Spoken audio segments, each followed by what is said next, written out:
Graça e paz, igreja. Louvado seja o nome do Senhor por mais esse culto e doutrina, por mais essa oportunidade que nós temos de aprender com o nosso mestre. Nós temos olhado para o Evangelho de Mateus e observado, ações e palavras de Cristo que servem, irmãos, para o nosso crescimento espiritual.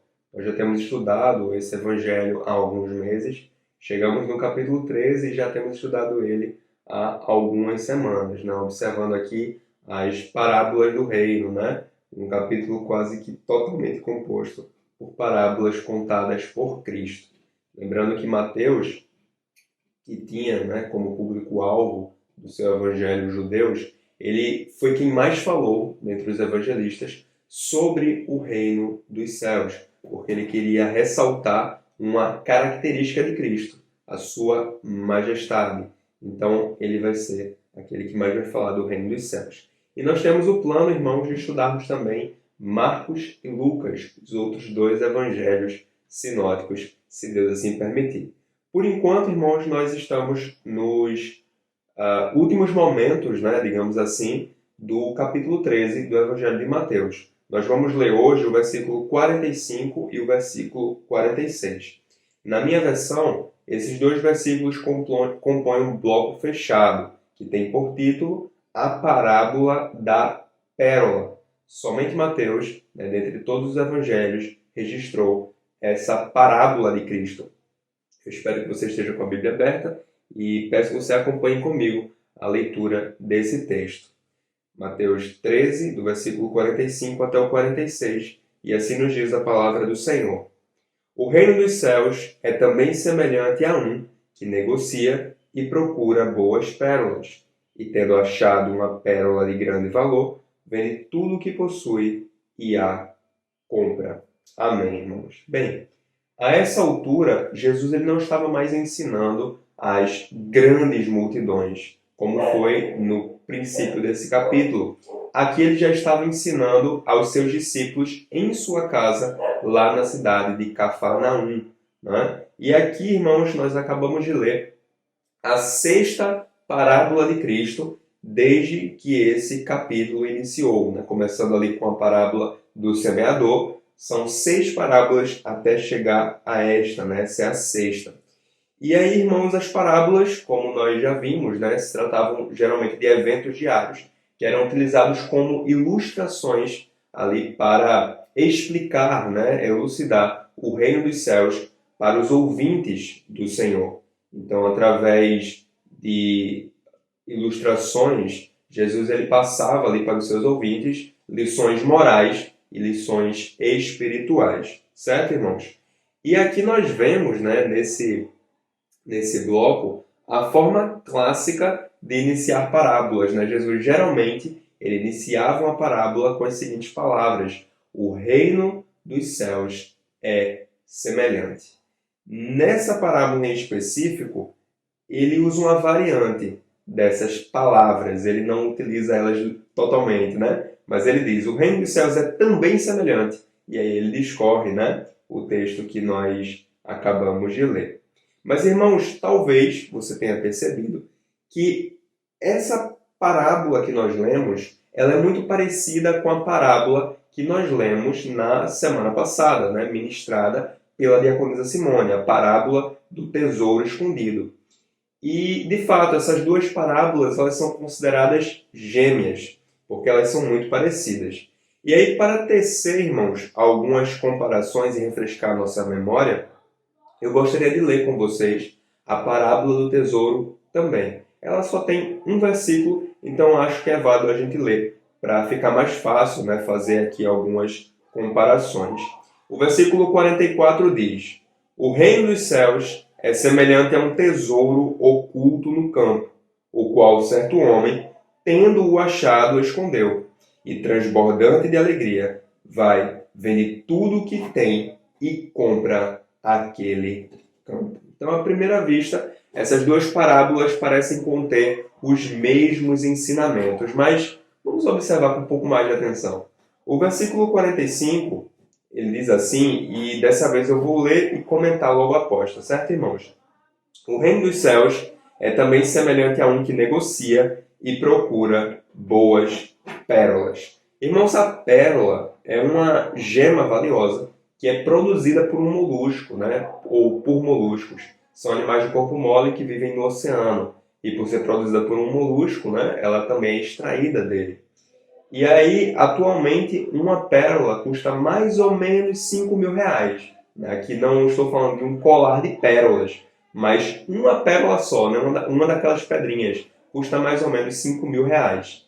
Em 2016, a título de curiosidade, a joia mais cara, na verdade, a pérola mais cara, ela foi vendida. E ela custou ali mais ou menos 422 milhões e 500 mil reais, né? Mas ela foi encontrada ali nas Filipinas e ela foi extraída de uma ostra gigante, né? Então não era uma pérola comum, era uma pérola de grandes proporções, era muito diferente.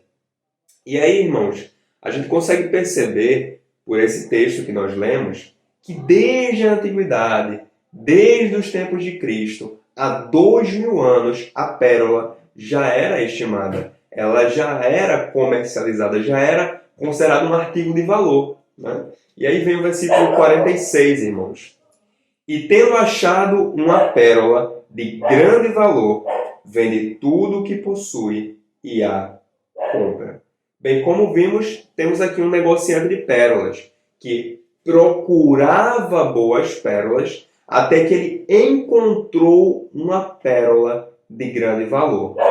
Nesse aspecto, irmãos, essa parábola é diferente da parábola do tesouro escondido.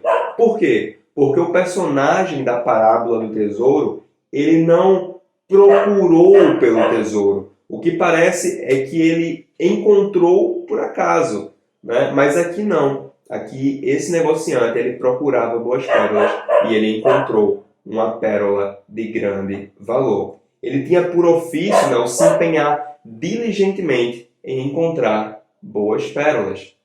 E certamente, irmão, sendo ele um negociante, alguém que trabalhava com isso, ele já tivera posse de muitas pérolas, mas ele encontrou uma que se destacava em valor, a ponto de ele renunciar tudo que ele possuía em troca da pérola. E aí sim, nesse aspecto, é semelhante à parábola do tesouro escondido, porque o personagem da parábola do tesouro, ele também renunciou tudo o que ele tinha para adquirir aquele campo, porque ele sabia que havia um tesouro oculto, escondido ali naquele campo. E eu acredito, irmão, que você vai concordar comigo, não faria sentido esse negociante de pérolas vender tudo o que ele tinha, se o valor que ele arrecadou vendendo as suas coisas fosse superior ali ao valor da pérola. Não faria sentido ele vender tudo o que ele tinha, se o valor que ele conseguiu arrecadar vendendo as suas coisas fosse igual ao valor da pérola. Certamente, irmãos, essa pérola valia mais do que tudo aquilo que ele possuía. Ele reconheceu esse valor. Por isso que ele vende tudo para adquiri-la. E aí, irmãos, a pérola, ela simboliza o valor incomensurável de Cristo para a nossa alma. O reino dos céus, ele é tão valioso que se deve renunciar a tudo por ele. E é interessante porque Jesus, ele revelou os mistérios do reino através de parábolas, como nós temos visto. Mas, infelizmente, a maioria ali dos seus ouvintes não enxergava a preciosidade daquilo que estava sendo revelado, daquilo que estava sendo ensinado, porque não conseguiam compreender, como nós também já vimos nesse capítulo. Mas, irmãos, aqueles que compreendiam seriam capazes de renunciar a muito, que dirá tudo, pelo reino. E aí, irmãos, aqui também mais a título de curiosidade, lá no Sermão do Monte, né, Jesus ele utilizou também a ilustração da pérola, mas no Sermão do Monte ele utilizou essa ilustração para se referir ao valor da pregação do Evangelho, tá bom? E aí, irmãos, eu queria fazer algumas observações, né, sobre esse texto, né, sobre essa parábola que nós acabamos de ler. A primeira observação, irmãos, é que o reino de Deus não pode ser comprado. Sim, o negociante de pérolas vendeu tudo que ele tinha e ele comprou a pérola. Mas isso não significa que por um valor monetário, por um valor material, nós podemos comprar o reino. Não existe isso de pagar para adquirir uma propriedade no céu, um terreno no céu. Não, irmãos, isso não existe. O reino de Deus, ele não pode ser comprado. A segunda observação é que a renúncia não garante o reino dos céus. Esse homem, ele renunciou tudo aquilo que ele tinha. Tudo aquilo que ele tinha. Mas, irmãos, a renúncia pela renúncia não fará ninguém herdar o reino dos céus. Um judeu, ele não come carne de porco, ele renuncia, ele se abstém de comer certos alimentos, mas isso fará com que ele herde o reino dos céus? Não, irmãos. Um ímpio pode até se abster de cometer certos pecados, mas isso fará com que o ímpio herde o reino dos céus? Não, irmãos. O reino de Deus, ou melhor, a renúncia, não garante o reino de Deus, o reino dos céus. E a terceira e última observação é que não se alcança o reino por mérito próprio. Podemos dizer que esse negociante, ele teve mérito para adquirir, para comprar essa pérola. Por quê? Porque ele procurou por ela, ele procurava boas pérolas, até que ele encontrou uma pérola de grande valor. E quando ele encontrou, irmãos, ele não ficou acomodado, mas ele se dedicou em conseguir arrecadar o valor que ele precisava para comprá-la. E ele fez isso vendendo tudo que ele tinha. Não deve ter sido rápido nem fácil. Teve mérito para conseguir comprar essa pérola. Mas, irmãos, não se alcança o reino de Deus por mérito próprio. Não é pelo meu esforço, não é pelo meu mérito, mas é pelo mérito, pelo esforço de outro, Cristo, que fez ali a sua obra salvífica, a sua obra redentora, messiânica, obra que só ele podia fazer, enquanto Cordeiro de Deus, que tira o pecado do mundo. Ele ali fez um penoso trabalho que resultou ali na salvação daqueles que o Pai chamou, aqueles que o Pai escolheu. Então não se alcança o reino por mérito próprio. E aí, irmãos, nós vamos ver algumas aplicações. O que é que Cristo ele queria nos ensinar quando ele contou essa parábola para os seus discípulos, crendo, obviamente, que os ensinos que Cristo aqui ele transmitiu para os seus discípulos chega até nós, até a igreja do presente século. E aí, irmãos, a primeira aplicação ela é bem simples e objetiva. Devemos valorizar o reino. Sim, irmãos, o reino ele é comparado a uma pérola, mas não qualquer pérola, é uma pérola de grande valor. Isso é só para nos dar, irmãos, a dimensão do valor desse reino, porque convenhamos, o reino é muito mais valioso do que qualquer joia. Isso porque o reino ele é imperecível, A traça e a ferrugem não corrói, os ladrões não escavam e nem roubam. Tanto é que há aquela máxima de Cristo, buscai, pois, em primeiro lugar o seu reino e a sua justiça. E aí, irmãos, diante disso, vejamos alguns exemplos positivos e negativos sobre valorizar o reino. E aí o primeiro exemplo que eu apresento é Levi ou Mateus. Ele estava ali trabalhando numa mesa de coletoria. Ele recebia ali os impostos, os tributos que os judeus tinham que pagar para Roma, porque eles estavam sob o domínio romano. Então Mateus ele trabalhava com isso, ele recebendo ali os impostos. Até que Jesus ele passa ali próximo daquela mesa de coletoria e chama a Mateus. E aí está escrito em Lucas capítulo 5, versículo 28, que ele se levantou e deixando tudo, o seguiu. Mateus valorizou o reino dos céus. Ele deixou para trás o seu trabalho, a sua mesa de coletoria, talvez até com o valor que tivesse sido arrecadado naquele dia. Ele deixou tudo e ele seguiu a Cristo. O segundo exemplo é o jovem rico. A Bíblia diz que esse jovem se aproximou de Jesus com uma pergunta: Bom mestre, o que eu devo fazer para herdar a vida eterna? E aí Jesus responde: Guarda os mandamentos. E aí o jovem diz: mas eu já faço isso desde a minha juventude. E aí Jesus ele responde novamente, em Mateus capítulo 19, do versículo 21 até o 22. Se você quer ser perfeito, vá, venda os seus bens, dê o dinheiro aos pobres e você terá um tesouro nos céus. Depois venha e siga-me. Mas o jovem, ouvindo esta palavra, retirou-se triste, porque era dono de muitas propriedades. Então, eis aí, alguém que não valorizou o reino dos céus. Cristo prometeu para ele tesouros celestiais, mas o que parece é que ele pesou, ali as suas propriedades, as suas riquezas terrenas, materiais, e para ele valia mais as suas propriedades, as suas riquezas terrenas. Ele colocou aquilo que era perecível acima daquilo que era eterno, os tesouros celestiais, a própria vida eterna. Então, o jovem rico ele não valorizou o reino dos céus. O terceiro exemplo é Zaqueu. Zaqueu ele é descrito na palavra como sendo o maioral dos publicanos, ou seja, ele era alguém de destaque entre os cobradores de impostos e um homem rico. E Zaqueu, ele também é descrito como sendo alguém de baixa estatura. Então ele queria ver Jesus quando Jesus chegou ali em Jericó.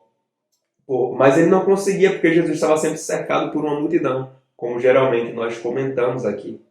E aí Zaqueu ele teve uma brilhante ideia. Ele subiu numa árvore, próximo ao caminho onde Jesus iria passar.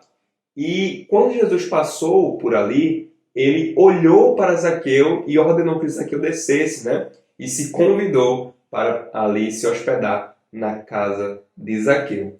E aí, irmãos, em Lucas capítulo 19, versículo 8, está escrito que Zaqueu, por sua vez, se levantou e disse ao Senhor: Senhor, vou dar a metade dos meus bens aos pobres, e se extorquir alguma coisa de alguém, vou restituir 4 vezes mais. Eis aí alguém que valorizou o reino dos céus. Sem que Jesus pedisse nada a ele, ele tomou a decisão: olha, eu vou repartir. Metade da minha fortuna eu vou dar aos pobres. E tem mais. Se eu roubei de alguém, eu vou devolver. Mas não só devolver, eu vou devolver 4 vezes mais. Zaqueu não se apegou à sua fortuna, à sua riqueza material, mas ele parece ter valorizado, sim, o reino dos céus. O quarto exemplo, irmãos, seriam 2 personagens, Tiago e João, 2 irmãos, os filhos de Zebedeu, pescadores, que trabalhavam ali no mar da Galileia. E num dia, enquanto eles estavam ali trabalhando, Jesus passou ali por aquela praia e ele chamou esses 2 homens, esses 2 irmãos. E aí está escrito em Mateus capítulo 4, versículo 22, então eles, no mesmo instante, deixando o barco e seu pai, o seguiram. Então, Tiago e João, eles deixaram para trás o seu instrumento de trabalho, o seu barco. Mas não apenas isso, eles deixaram também para trás o seu pai, Zebedeu, para seguirem a Jesus. Então, eis aí, o exemplo de 2 personagens, 2 servos, que sim, valorizaram o reino dos céus. E o quinto e último exemplo, irmãos, são os discípulos. Está escrito que Maria, a irmã de Lázaro, ela tinha um vaso de alabastro, cheio de nardo puro, um perfume muito precioso. Custava mais ou menos 300 denários, quase um ano de salário de um trabalhador comum. E Maria, ela tomou uma decisão. Ela quebrou o vaso e ela ungiu Jesus com aquele perfume caríssimo. E aí, em Mateus capítulo 26, do versículo 8 até o 9, diz que os discípulos ficaram indignados e disseram: para que este desperdício? Este perfume poderia ter sido vendido por muito dinheiro. Então, Os discípulos consideraram a atitude de Maria como um desperdício, um gasto exagerado, um uso sem proveito. Eles não valorizaram o reino de Deus, não valorizaram a pessoa de Cristo, porque renúncia alguma será um desperdício se for em prol de Cristo, se for em prol do reino. E, irmãos, perceba que o negociante de pérolas, ele não fez uma renúncia contida, ele não fez concessões. Eu vou renunciar os meus animais, mas as minhas propriedades eu vou guardar. Não, ele renunciou tudo o que ele tinha, irmãos. Foi uma renúncia integral. E nós devemos renunciar tempo, desejos, amigos, bens e a própria vida, se preciso for. Que nós não tenhamos reservas na nossa entrega a Cristo Jesus. Porque o próprio Jesus alertou em Lucas capítulo 17, versículo 33, qualquer de vocês que não renunciar a tudo o que possui, não pode ser meu discípulo. E em outro texto ele vai detalhar, né, o que seria esse tudo. Ele diz em Mateus capítulo 10, versículo 37 até o 39, quem ama o seu pai ou a sua mãe mais do que a mim, não é digno de mim. Quem ama o seu filho ou a sua filha mais do que a mim, não é digno de mim. E quem não toma a sua cruz e vem após mim, não é digno de mim. Quem acha a sua vida, a perderá. E quem perde a vida por minha causa, esse a achará. Mas Jesus ele também consola em Mateus capítulo 19, versículo 29. E todo aquele que tiver deixado casas, irmãos, irmãs, pai, mãe, filhos ou campos, por causa do meu nome, receberá muitas vezes mais e herdará a vida eterna. E a segunda e última aplicação, irmãos, devemos ensinar outros a valorizar o reino. Sim, irmãos, se nós sabemos, reconhecemos o real valor de Cristo, o real valor do reino que ele oferece, devemos então fazer com que os nossos ouvintes compreendam o valor desse reino também. Existem muitos incrédulos que desacreditam da palavra de Deus, que até blasfemam contra o nome do Senhor. Mas por quê? Porque eles não conhecem o real valor do reino. Se eles conhecessem, a postura provavelmente seria diferente, irmãos. Então, nós precisamos pregar a palavra do Senhor.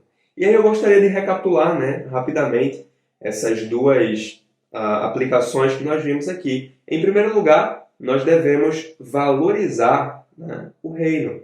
Então, nós vimos que o reino é comparado a uma pérola, vimos aqui exemplos positivos e negativos, de personagens que valorizaram, personagens que não valorizaram. Que sigamos os exemplos positivos e que aprendamos com os negativos para não replicarmos.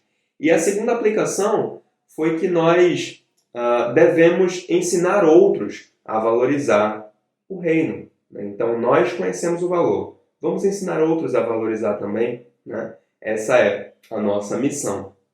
E no fim, irmãos, nós possamos declarar, como Paulo declarou em Filipenses 3, do 8 até o 9. Na verdade, considero tudo como perda, por causa da sublimidade do conhecimento de Cristo Jesus, meu Senhor. Por causa dele, perdi todas as coisas e as considero como lixo para ganhar a Cristo e ser achado nele. Amém, irmãos. Vamos orar ao Senhor. Pai de amor, nós te agradecemos por essa palavra que foi ministrada. Te agradecemos, Senhor, pelo ensino de Cristo, tão rico, Senhor, tão cheio de sabedoria, meu Deus. E nós te pedimos para que aquilo que Cristo ensinou venha encontrar lugar nos nossos corações. Ensina-nos a valorizar o teu reino e a colocá-lo, Senhor, como primazia em nossa vida. Acima de tudo, acima de qualquer outra coisa, acima de nós mesmos, Senhor. Teu reino, ele é valioso, ele é aquilo que mais vale. Então, que no nome de Jesus Cristo, nós possamos, dia após dia, valorizar e ensinar outros a valorizar também a pérola que é o reino dos céus. Nós te louvamos, Senhor, gratos por ter falado conosco. E é no nome de Jesus que oramos assim. Amém e amém. Amém, meus irmãos. Que Deus nos abençoe. Paz.